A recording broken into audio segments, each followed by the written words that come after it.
What's your worst password? Don't actually tell me. Don't yell it out suddenly. I don't need to know. But Splash Data posted its 5th annual worst passwords list. And let's just hope your worst isn't on the list. Taking a look at the list, number 1 and number 2 in consecutive order. Number 1 is 1, 2, 3, 4, 5, 6. That's unchanged from last year. So that still is the most popular password ever. And number 2 is, of course, the word password, which don't do that. Don't do any of these, and actually. Don't do Star Wars was number 25. 25. Which, it's funny because you realize, like, people use things they love for passwords. I don't do that, of course. The 2 saddest things on here were that Monkey went down by 6 points. Oh. I know. Monkey was always my favorite example. But the saddest one is number 24. It's password with a 0 for the O, so people are trying. Like, well, this is different. Yes. So close. So close. It's amazing to me that people can still find places that will accept these bad passwords. Because a lot of places... man. Sorry. That's why you see some of them go up. Like you'll see 1, 2, 3, 4, 5, 6, 7, 8 went up a position, probably because they're demanding that we have 8 characters now, right? Yeah, there should be some sort of like a list that all password entry, systems inside websites checks against, that basically says, like, these are the top 100 that you cannot put in. So we've got these requirements on what your password has to be, and then we've got these on the blocked list that you just can't use these. There's one on this list, which is, and maybe one of you can explain this to me, but it really does seem obscure. It's number 15. It's 1QAZ2WSX. What am I missing? What's that? Your keyboard. It's straight down the keyboard. Yeah. 1, 2. Wait, 1Q2W3E4. Oh, okay. I didn't even look at my keyboard, but just looking at that, I was like, man, is that like a default default difficult password in some sort of? Okay. Right. Yeah. So it's just patterns. It's all patterns. And don't they say that? And mind you, maybe I'm not the best person to advise you on the best password practices, but don't they say that length is way more secure than randomness? Right. Right? Like, if you were to have a 20-character password, that's better than having an 8-character random password.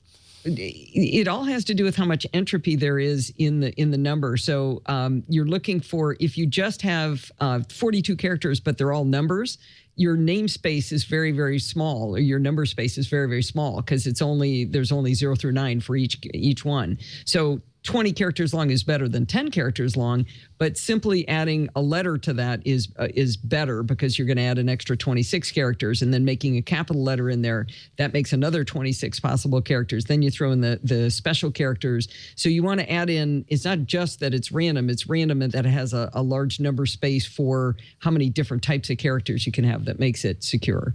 So use a password manager. I was going to say, this is why I use LastPass. And thankfully, every time I sign up for something new, I just go randomize. And it's all sorts, and super long. So right, because before that, it was the biggest dilemma. I mean, I wrote freelance for Trustworthy Computing for Microsoft forever. And that was the biggest dilemma. Like, people would get in rooms and just argue, no, it has to be a passphrase. No, it has to be this. And, because things change so fast. So, password managers are the way to go.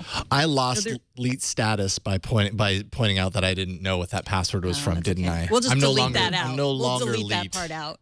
You're a boy. You don't know that much. I mean, sorry, that was low. I want to give you guys a tip, though, in this category. There's a site called xkpasswd.net, and it was written by Bart Buchatz, and it's a way to create strong, secure, but memorable passwords. So if you use LastPass or OnePass and you use OnePassword and you use the automatic generator, you're going to get a strong password, but you're not ever going to be able to remember it or be able to, you're looking at your phone and you're typing it like this, it takes forever.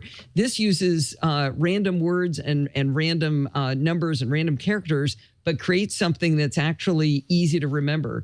And you see the presets across the top. He's got one specifically for each, like for an Apple ID. The Apple ID one is designed to help you be able to type it on an iPhone, for example. This is a combination of, it comes from an XKCD joke about, what is it? Horse, battery, staple. Something is a really good password. So yeah, you can generate these passwords. I change it up until I get one that makes me laugh.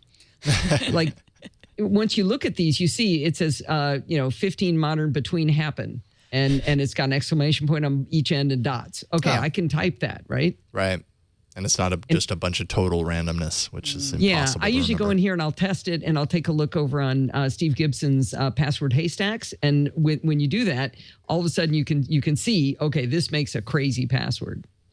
As Jammer B holds up a card that says grc.com/haystack.htm. Exactly. So he was on the same page as you, Allison. I use the two in conjunction to prove to people how good these passwords are. And you can do what you were talking about, put in 20 numbers with nothing else, and then just change one number to a letter and watch what happens to the 8 billion quadrillion years it takes password haystacks to tell you it's going to get cracked.